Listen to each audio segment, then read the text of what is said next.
Now it's time for tips from the workshop, viewer mail, and tricks of the trade on Router Bits Tips and Wood Chips. The liner that goes in that box we showed you a little previously in it, and what it amounts to is, today we've got a really nice piece of wood. I got a piece of teak in here. What we're going to run is this little borderline piece around here, and that borderline piece in here is about 1/8 of an inch. So what we're going to do is set up a 1/2 inch dovetail bit and cut this 1/2 inch groove. On the opposite side here, when we reverse it, it will leave us a 3/8 dovetail pin in it. So we'll have to get the mating piece to it. It'll have to have a 3/4 inch bit in it. Put it in this end. Now we want to set this up in such a manner, once we get the height, that the space between the bit and the fence is 3/4. So we'll move it over to that hole there. Then we'll need this next bolt in it, so we'll put that down into place, and we'll lock it in. And we'll set the height up. Now, once we get that height up there, we're away.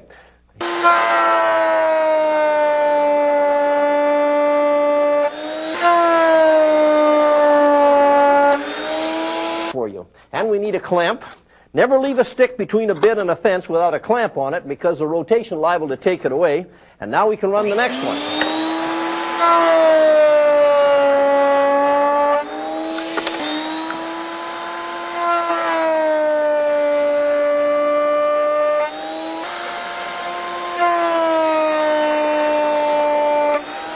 Nice 1/8 inch spacing right across the top of it, and it doesn't matter which side you use in here. Now what we've got to do is make the mating piece, and spin that together, and we'll raise the cutter up, and we'll just let it sit like that for a second, and we'll put this one down. Now this is where the critical part comes. Remember what we did. We raised the bit up to 1/4 inch. The height has to be exactly what this is. So we go back to our bar again.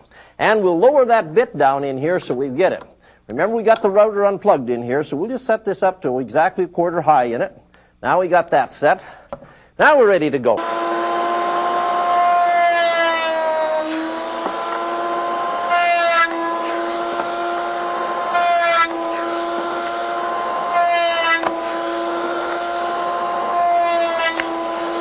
Clamped together because you get tear out, and the grain is running this direction. So we've clamped them together, and then we'll put them in here, and we need those run by also. But we need the offset in it. This time we want to move it over so it matches the opposite side. So we'll set that in here. We'll get our clamp on it again, and we'll run them through. Now we'll get away with that.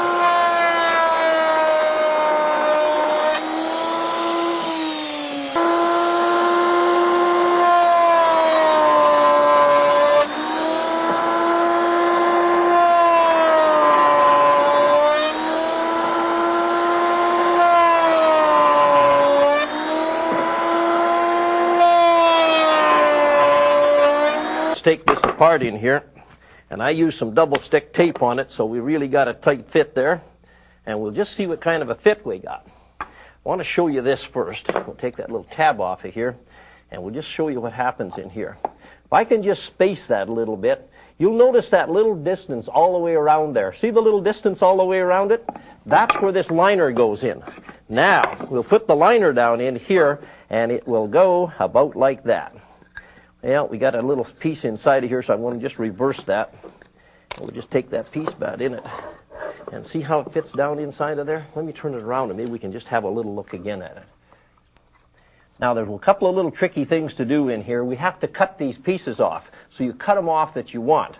And all the pieces fit inside of it. And what we did was make those liners wider. You have to do that because you'll get a little tear out with the saw. And what you need to do is glue that up, clamp it up, get it glued, and then clean it off. Then you won't lose your pieces.